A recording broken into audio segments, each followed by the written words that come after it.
Cada día consumimos decenas de noticias desde el móvil, titulares rápidos, información inmediata e impacto constante. El suicidio es la primera causa de muerte no natural en España, con una media registrada de 11 personas fallecidas al día, según el Ministerio de Sanidad.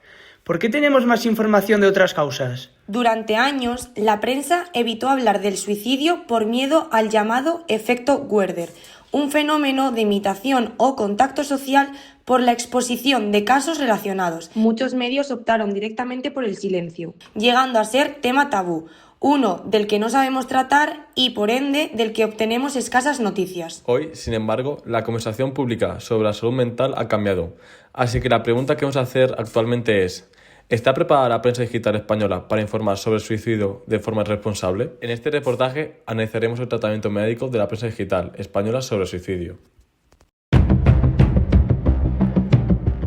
¿Cómo se debe informar sobre este tema sin caer en el morbo o en el sensacionalismo? Para poder hablar de ello, antes queremos hacer un apunte en los efectos más mencionados en este tema, el efecto Werther y el efecto Papageno. Para ello, hemos contactado con la psicóloga Sandra García. Cuando una persona está atravesando un sufrimiento profundo, busca de manera inconsciente referentes que compartan su estado emocional.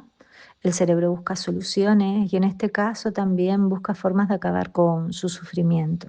Y los seres humanos no solo aprendemos de la experiencia propia, sino que también aprendemos a través de la observación de las consecuencias de las acciones de los demás. Y por eso es tan importante la forma en que comunicamos noticias como es el suicidio. Cuando lo hacemos desde la comunicación Werther, donde se describen los detalles tanto del sufrimiento de la persona como del método utilizado y del desenlace trágico final, el cerebro de esta persona, cuando entra en crisis, busca un referente, hace como un ensayo mental de la conducta que ha visto, esa conducta suicida que se ha descrito, y esto es lo que hace es que disminuya el miedo y facilite la acción. Sin embargo, se da de una manera responsable, sabiendo que la comunicación va a influir en la persona, que la manera en que se transmitimos la noticia va a ser capaz de modificar su conducta, entonces lo haremos a través de la comunicación Papageno. Se evita dar detalles, no se describe el método empleado o el lugar. Se naturaliza acudir al psicólogo, se da voz a las personas que han superado esos momentos en crisis o se muestran alternativas, que así es como nace el efecto Papageno, a través de la ópera de Mozart, donde el protagonista encuentra otra solución a su sufrimiento sin ser la muerte.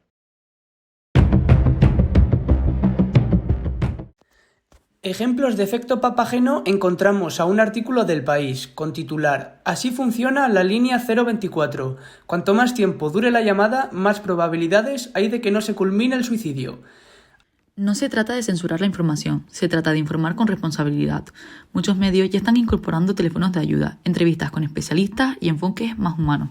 A la hora de escribir una noticia, muchos periódicos caen en titulares sensacionalistas que no ayudan al buen tratamiento del periodismo social. Verónica Forqué ha sido de los casos más sonados a nivel mediático, generando conflicto en su participación en MasterChef, donde abandonó el programa por no poder más.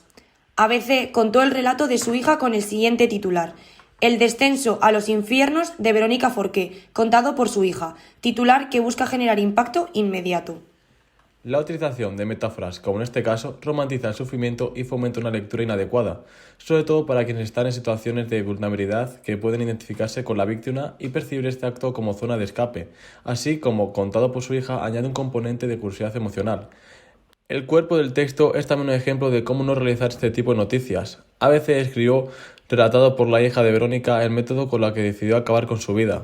El caso de Sandra Peña, una menor andaluza de 14 años, ha sido ampliamente cubierto por los medios españoles. Los casos de menores deben tener un cuidado especial, pues la identificación con la víctima tiende a ser mayor.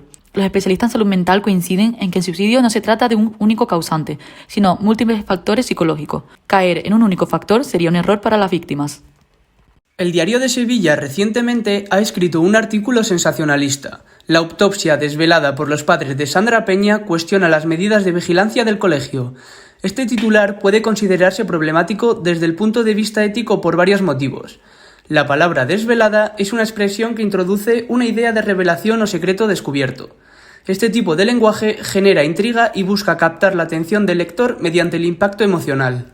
Además, el titular convierte un elemento extremadamente sensible e íntimo, como una autopsia, en el eje principal del interés informativo. Para entender mejor el tratamiento mediático en la prensa digital, hemos hablado con Miguel Fernández, periodista en Tribuna en Valladolid. El suicidio es un tema un poco delicado de tratar en general y sobre todo en el periodismo. No es algo que nosotros tratemos demasiado frecuentemente. Sí que se han dado casos. Yo llevo 4 años y medio trabajando y sí que se han dado casos, pero no son los más. Hay sucesos todos los días de incendios, de peleas, de detenciones, pero el suicidio pues no se trata mucho. Si es una persona conocida y se habla de la muerte y luego por lo que sea trasciende que se ha quitado la vida, pues a lo mejor sí que se da. Si son personas anónimas, pues no se suele hablar mucho del tema, a no ser que por lo que sea pues se ha tirado por una ventana o al río y se informa de ello. Muchas veces se habla de que una persona ha caído al río y en realidad se ha quitado la vida y no se especifica en la noticia porque al final no hay mucho interés periodístico, es más morboso. Quizá deberían de en la carrera hablarnos más de cómo tratar este tema, porque sí que es cierto que es un poco un tema delicado. Yo no he tratado muchos y los que he tratado pues me han supuesto pues eso, un poco una inquietud a la hora de no saber muy bien cómo manejarlo. Pero bueno, es algo que es parte del día a día. Sí que es cierto que, yo qué sé, si se da un suicidio en la calle y lo publicamos, en ningún momento se da el nombre de la persona, ni siglas, ni nada. Una persona fallece por X causas en tal calle. Se habla de eso, pero no se habla de quién es ni nada, porque al fin y al cabo hay que respetar esa privacidad.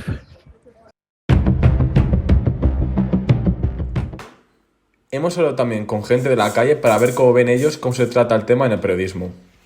A ver, yo creo que los medios de comunicación, cuando hablan sobre que una persona se ha suicidado o sobre salud mental, muchas veces no lo hacen de la manera que debería ser, o sea, con las formas que son.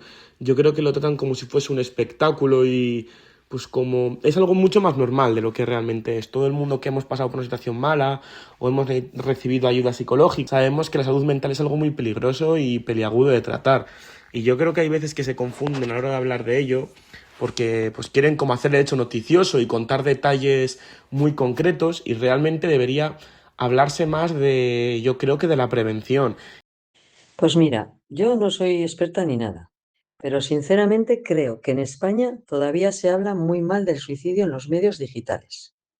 O no se habla nada, o cuando ocurre algo grave lo convierten casi en espectáculo durante 2 días y luego desaparece otra vez. A mí eso me parece un problema, porque al final la gente que está sufriendo siente que su dolor solo interesa cuando genera clics o polémica. Hay mucha gente joven que está sola, que vive pegada a redes sociales, con ansiedad, presión económica. Creo que los medios deberían tener más responsabilidad social. También hemos podido hablar con Lidia Romasanta, una enfermera de la comunidad de La Rioja.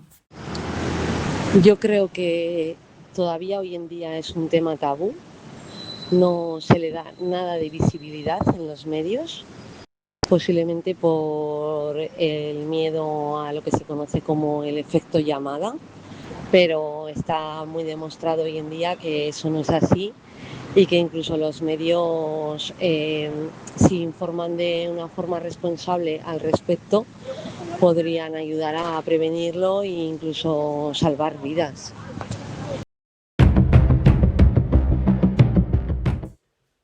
El periodismo digital debe seguir las recomendaciones de la OMS para el tratamiento mediático, evitar el sensacionalismo, ocultar los detalles del método, no incluir la palabra suicidio en el titular, evitar simplificaciones y cuidar el material visual, no publicar fotografías de la víctima, de la escena o del método utilizado.